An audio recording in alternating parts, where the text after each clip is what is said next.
Welcome to the San Mateo County School Farm, operated by the HEAL Project. My name's Naomi and I'm going to show you some of our educational design features today. Our first stop is one of our gathering spaces, or instructional classrooms. This classroom seats comfortably about 40 students, and the seating is all straw bales that we rotate out annually. And when we rotate them out, then we use them in our fields as a mulch. We have a covering canvas that acts as a wind barrier and sun barrier around the outside on two sides, as well as some grapevines that add a very fun and educational greenery to the classroom. This is a sandwich board designed to hold about 50 pairs of gloves, and I love it because we can move it around the farm as needed, and it's really easy for our students to take the gloves on and off.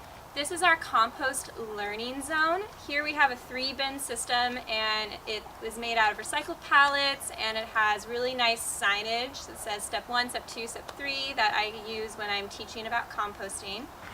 This is our worm bin. It has a very simple diagram of a worm's body parts, and I love it because it's short and easy for our younger students to take a peek into. This is a food web mural that we use to talk about how all the different parts of compost interact with each other.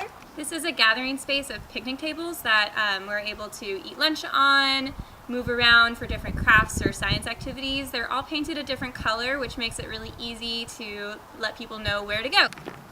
This is a 5,000-gallon water catchment tank that collects all the water from our kitchen roof and saves it so that we can use it to water plants, wash dishes, wash hands, and here we have a watering can tree. Makes it really easy for the students to come over, grab their watering can, and fill it up with rainwater. This is the spigot that students can use themselves to fill up their water, and you can see all the excess water flows out into a swale, which allows the water to sink in slowly into the ground versus running off directly into our riparian zone. So we're doing some resource conservation there. And this is our hand washing stations. This is our outdoor kitchen. We have 4 stainless steel tables. Stainless steel is great, really durable and easy to clean. And all of our kitchen supplies are stored in really heavy-duty rubber containers which seal nicely and keep all of our supplies clean. And everything is well labeled, and by the end of a summer camp week, summer campers even help us get out the materials that we need for a cooking project. Here we have 2 ranges, and with it we're able to really cook a lot of different food for our campers, and we even have different attachments that go onto them. We have a pizza oven as well as this regular oven, and we can make cookies, brownies, all kinds of things. This is a sink that we use when the kids need to wash their hands or we need to do small quantities of dishes. It's marine battery powered, so we're able to recharge it with a solar panel, and it has this refillable tank that has potable water in it.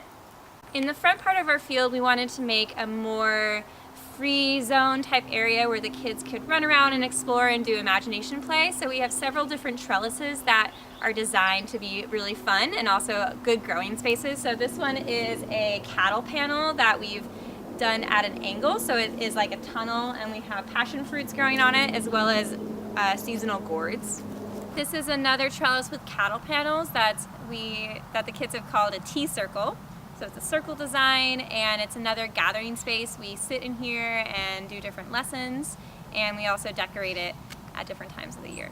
This is a digging square. The whole goal of this is just to have a place for students to dig to their heart's content. It's a sensory spiral, a growing space where we've planted different herbs and plants that feel really good or smell really good, and the kids can kind of imagination play in here.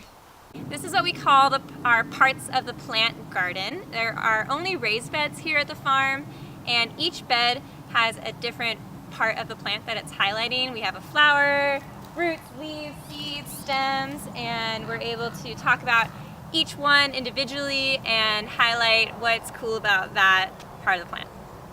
This is another one of our gathering spaces here. It's more of an arbor style classroom. It has an ADA accessible ramp as well as movable benches, which make it more accessible to different types of groups that we might have here at the farm. And we have some baby bougainvilleas growing, and once those get large, it's just going to be beautiful and lots of shade.